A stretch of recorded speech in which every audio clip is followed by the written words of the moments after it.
எல்லோருக்கும் praise the Lord. காலை வணக்கம். இன்றுக்கான வேத வசனமும் தேவனுடைய வார்த்தையும் உங்களுக்காக ஏசாயா எழுதின தீர்க்க தரிசன புத்தகம் 42ஆம் அதிகாரம் 16வது வசனம். குருடரை அவர்கள் அறியாத வழியிலே நடத்தி அவர்களுக்கு தெரியாத பாதைகளே அவர்களை அழைத்து கொண்டு வந்து அவர்களுக்கு முன்பாக இருளை வெளிச்சமும் கோணலை செவ்வையும் ஆக்குவேன். இந்த காரியங்களை நான் அவர்களுக்கு செய்து அவர்களை கைவிடாதிருப்பேன். அன்பு தேவ பிள்ளைகளை, இந்த காலை நேரத்திலுமாய் கூட நம்மை வழி நடத்த ஒரு தேவன் இருக்கிறார்.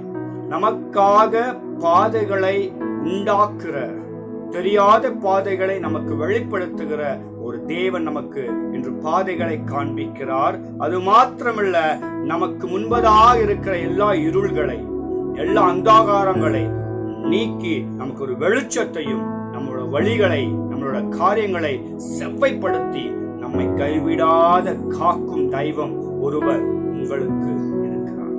நம் தேவ பிள்ளைகள், இந்த காலை நேரத்திலுமாய் கூட என்னை யாரும் நடத்துறதுக்கு யாரும் இல்லை.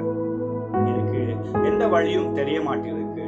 எந்த பக்கம் பார்த்தாலும் இருளா இருக்கு, எங்க பார்த்தாலும் அடைக்கப்பட்டதா இருக்கு, எதுனாலும் கோணலா இருக்குன்னு யோசிச்சு இருக்கீங்களா? இன்னைக்கு ஆண்டு சொல்லுங்க, குருடர்களா இருக்கிறவர்களை அவர் கரம் பிடித்து நடத்துகிறார். இன்று உங்களையும் வழி நடத்துகிற அவர் வல்லவராய் இருக்கிறார். இன்று அவருக்கு ஒப்புக்கொடுங்க, அவரோட வார்த்தைக்கு ஒப்புக்கொடுங்க. அவரை நீங்கள் நிலைத்திருக்கும் போது அவர் உங்களை வழி நடத்தி உங்கள் இருளான வாழ்க்கையை வெளிச்சமா மாற்றி உங்கள் கோணலாயிருக்கிற பாதைகளை செவ்வைப்படுத்தி அவர் ஒரு நாளும் ஒருபோதும் கைவிடாமல் உங்களோடு உங்களை கரம் பிடித்து நடத்துகிற ஒரு ஆண்டவர் உங்களுக்காக அவர் காத்திருக்கிறார். இந்த காலை நேரத்திலுமாய் ஒரு வாக்குத்தத்தமான ஆசீர்வாதத்தை நான் உங்களுக்கு சொல்கிறேன். அவரோடு நீங்கள் காத்திருக்கும் காலை நேரத்தில் அவர்களை கைவிட மாட்டார்.